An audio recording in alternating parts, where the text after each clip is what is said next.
ഞാനൊരു വീഡിയോ കണ്ടായിരുന്നേ. ഇപ്പോൾ 11 മണിയാകുമ്പോഴേക്കും കുറേ ലേഡികൾ ഒരു ഷെമ്മിഷ് ഇട്ടിട്ട് വീഡിയോ ചെയ്യാറുണ്ടല്ലോ. ഞാൻ അതിനെപ്പറ്റി ഒരു വീഡിയോ ഇട്ടിട്ടുണ്ടായിരുന്നു. നമ്മൾ പറഞ്ഞിട്ടെല്ലാം ഒരു കാര്യമില്ല, നമുക്ക് പറയാമെന്ന് മാത്രമല്ലേ ഉള്ളൂ. അത് കാണുമ്പോഴും ഒരു വിഷമം. പക്ഷേ അതല്ല, ഇന്ന് ഒരു പെൺകുട്ടി, അധികം പ്രായമൊന്നുമില്ല, അതിൻ്റെ ഒരു ചെറിയ മോളായിട്ട് ഒരു 3-4 വയസ്സുള്ള ഒരു കൊച്ചായിട്ട് ഇരുന്ന് വീഡിയോ ചെയ്യണമുണ്ട് ലൈവായിട്ട്. അതായത് ഭയങ്കര മോശപ്പെട്ട രീതിയിൽ ഇരിക്കണം. വളരെ ആ കുഞ്ഞിനെയും കൊണ്ട് അങ്ങനെ ഒരു വീഡിയോ കണ്ടപ്പോൾ എനിക്ക് വളരെ വളരെ വിഷമം തോന്നി. അതുകൊണ്ടാണ് ഞാനിപ്പോൾ ഈ വീഡിയോ ചെയ്യണത്.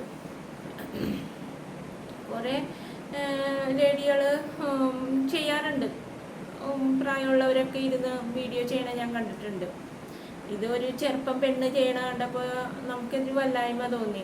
അതിൻ്റെ ഒരു ചെറിയ ഒരു 3-4 വയസ്സേ ഉണ്ടാവുള്ളൂ. ആ കുഞ്ഞായിട്ട് ഇരുന്ന് ചെയ്യണ കണ്ടപ്പോൾ ഞാൻ ഓർക്കണേനെ, ആ പെൺകുട്ടിക്ക് ഒരു 10ാം ക്ലാസ് വരെയെങ്കിലും പഠിച്ചിട്ടുണ്ടെങ്കിൽ എന്തെങ്കിലും പണിക്ക് പോകാം, ഒരു തുണിക്കടയിലായാലും പോകാൻ പറ്റും അല്ലേ. അത് അങ്ങനെ കിട്ടണ പൈസക്ക് ഒരു മാന്യതയുണ്ട്. ഇത് ഈ കുഞ്ഞുങ്ങളൊക്കെ വലുതായി വരുമ്പോൾ ഒരു അമ്മയെന്ന് പറഞ്ഞാൽ അതിനൊരു വലിയൊരു ശക്തി എന്ന് പറയാം. ഈ മാതിരി കാണുമ്പോൾ ആ കുഞ്ഞുങ്ങളുടെ മനസ്സ് എന്തായിരിക്കും? ഇത് വല്ലതും ഈ പെൺകുട്ടികൾ ചിന്തിക്കണുണ്ട്? ഇങ്ങനെ പൈസ ഉണ്ടാക്കി നമ്മുടെ മക്കൾക്ക് എന്തെങ്കിലും ചെയ്തിട്ട് എന്താ കാര്യം അല്ലേ? ഒരു കാര്യവും ഇല്ല. ഇതിവർ മനസ്സിലാക്കണില്ല.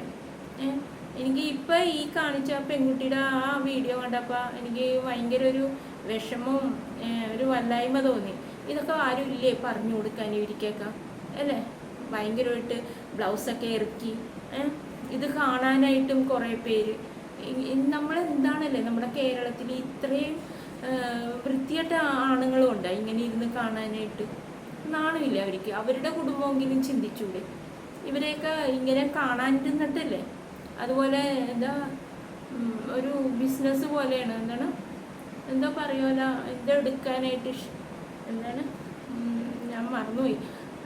ആ പെണ്ണുങ്ങളിരുന്ന് അത് പറയണ കേൾക്കാം. നമുക്കിത് കേൾക്കുമ്പോൾ തന്നെ ഒരു വല്ലാത്ത പോലെയാണ് തോന്നുന്നത്. വളരെ മോശമാണ് കേട്ടോ ഇതൊക്കെ.